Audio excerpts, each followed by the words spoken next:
বিশ্বের অর্ধেকেরও বেশি মানুষ এখন শহরে বসবাস করে, কিন্তু সব শহরই আমাদের চেনা জানা শহরের মতো নয়।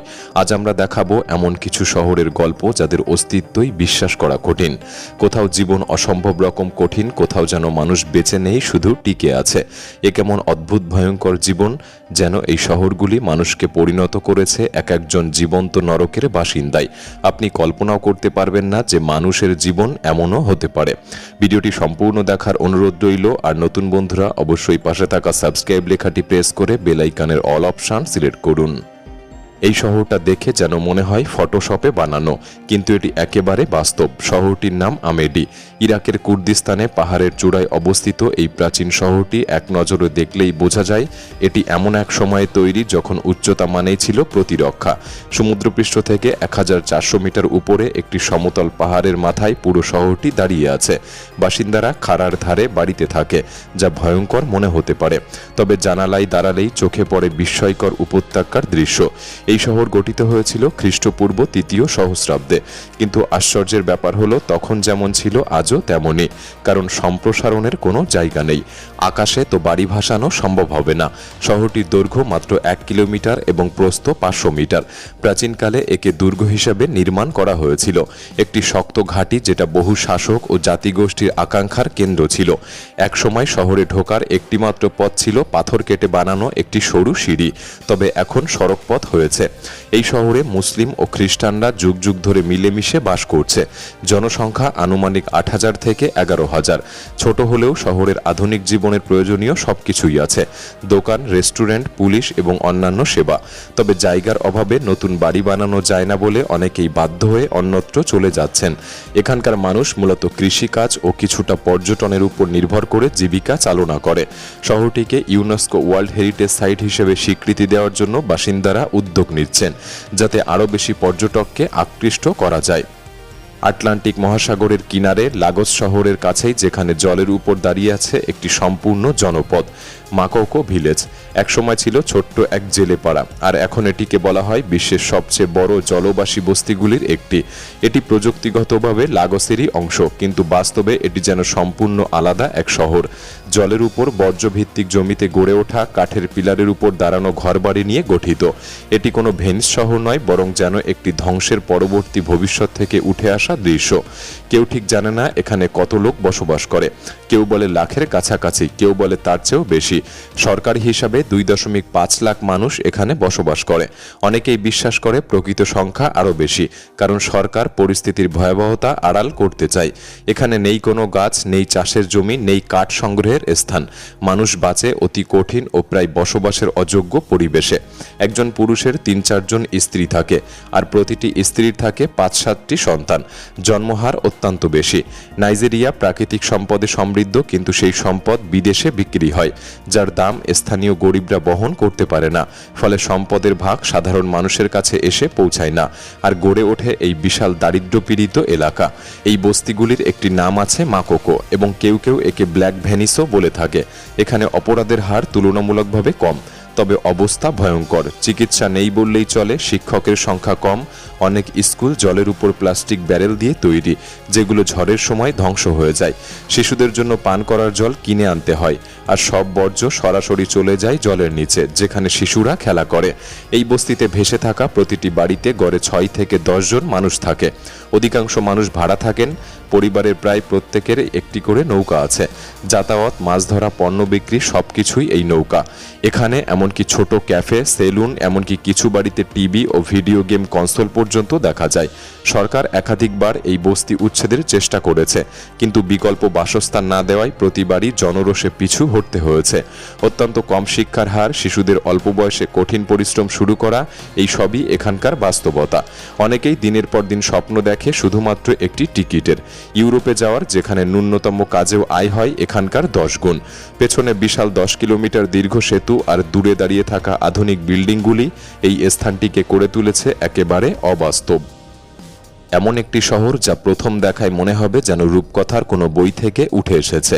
ইয়ানজিন শহরের ড্রোন শট যখন ইন্টারনেটে ছড়িয়ে পড়ে অনেকেই ভাবেন এটি হয়তো সিজিআই কম্পিউটারে বানানো, কারণ এ শহর এতটাই সরু যে বাস্তবে এমন কিছু থাকা কঠিন বিশ্বাস করা। চীনের ইউনান প্রদেশের পর্বতের মাঝে গঠিত এই শহরটি সবচেয়ে সরু জায়গায় মাত্র 30 মিটার চওড়া আর সবচেয়ে প্রশস্ত অংশে 300 মিটার। পাশে পাহাড় থাকায় শহরটি দুই দিকে বাড়তেও পারে না, তাই নদীর ধারে খুঁটির উপর টাঙানো বিল্ডিং বানিয়ে মানুষ সেখানে বসবাস করে, যাতে নদীর জলস্তর বেড়ে গেলে ঘর ডুবে না যায়। এখানে প্রায় 40,000 মানুষ বাস করে। শহরের পরিকাঠামো যথেষ্ট উন্নত, রাস্তা আছে, এমনকি পর্বতের ভেতর দিয়ে কাটানো 2 কিলোমিটার দীর্ঘ টানেলও রয়েছে। অতীতে এখানে খুব বেশি পর্যটক আসতেন না, কিন্তু সাম্প্রতিককালে ইন্টারনেটে ভাইরাল হওয়ার পর এই শহরের অভূতপূর্ব সৌন্দর্য অনেককে টেনে নিয়ে গিয়েছে। অবাক করা বিষয় হলো এত সরু শহর হলেও এখানে বেশি ব্রিজ নেই। আবহাওয়া মৃদু, সারা বছর গরম এবং ঠান্ডা খুব কমই থাকে, ফলে এখানে ধান চাষ খুব সহজ এবং বহু মানুষ কৃষিকাজের উপর নির্ভরশীল। অন্যরা রেলওয়েতে বা পর্যটন খাতে কাজ করে। তবে ইয়ানজিন খুব ধনী শহর নয়, কারণ এটি দুর্গম এবং নতুন মানুষ এখানে স্থায়ীভাবে বসবাস করতে চায় না। অনেকেই মনে করেন এতটা ছোট ও বন্যায় বিপজ্জনক জায়গায় থাকা নিরাপদ নয়। দুঃখজনক হলেও এটা সত্যি, অতীতে ভয়াবহ বন্যায় অনেক মানুষ প্রাণ হারিয়েছেন। নদীর জল এতটা বেড়ে যায় যে ঘরের নিচের তলা, এমনকি খুঁটির উপর দাঁড়িয়ে থাকা বাড়িগুলির ভিত পর্যন্ত ধসে পড়ে। তবুও এখানকার মানুষ এই শহর ছেড়ে যেতে চায় না, কারণ তাদের পরিবার প্রজন্মের পর প্রজন্ম ধরে এখানেই বাস করছে। শহরটি যতই অস্বস্তিকর হোক, এখানকার মানুষ এর সৌন্দর্য, পরিবেশ আর ঐতিহ্যের সঙ্গে জড়িয়ে আছে। এটি পৃথিবীর সবচেয়ে সরু শহর, যেখানে জীবন হয়তো সহজ নয়, কিন্তু একদম আলাদা, একেবারে অতুলনীয়। এমন এক শহর যেখানে মৃতদের সংখ্যায় জীবিতদের চেয়ে অনেক গুণ বেশি। কোলমা আমেরিকার সান ফ্রান্সিসকোর কাছাকাছি অবস্থিত এক অদ্ভুত শহর। বিশ্বের সবচেয়ে অদ্ভুত শহরগুলির একটি হিসেবে ধরা হয় কোলমাকে, কারণ শহরের 73% এলাকা জুড়ে কেবল কবরস্থান। এখানে প্রতি 1000 মৃত মানুষদের জন্য মাত্র একজন জীবিত মানুষ আছেন। ভাবুন একবার, যেখানে চোখ যায় কেবল কবর আর স্মৃতিফলক। এই কারণেই শহরটির আরেক নাম দেওয়া হয়েছে সিটি অব দি ডেড বা মৃতদের শহর। আবার অনেকে বলে সিটি অব দি সাইলেন্স, কারণ পুরো শহরটাই যেন এক নিঃশব্দ নিস্তবতা। এর কারণটাও বেশ সহজ। একসময় সান ফ্রান্সিসকো শহরে মৃতদের কবর দেওয়া খুব ব্যয়বহুল হয়ে পড়েছিল, আর পরে তো সেখানকার প্রশাসন কবর দেওয়াই বন্ধ করে দেয়।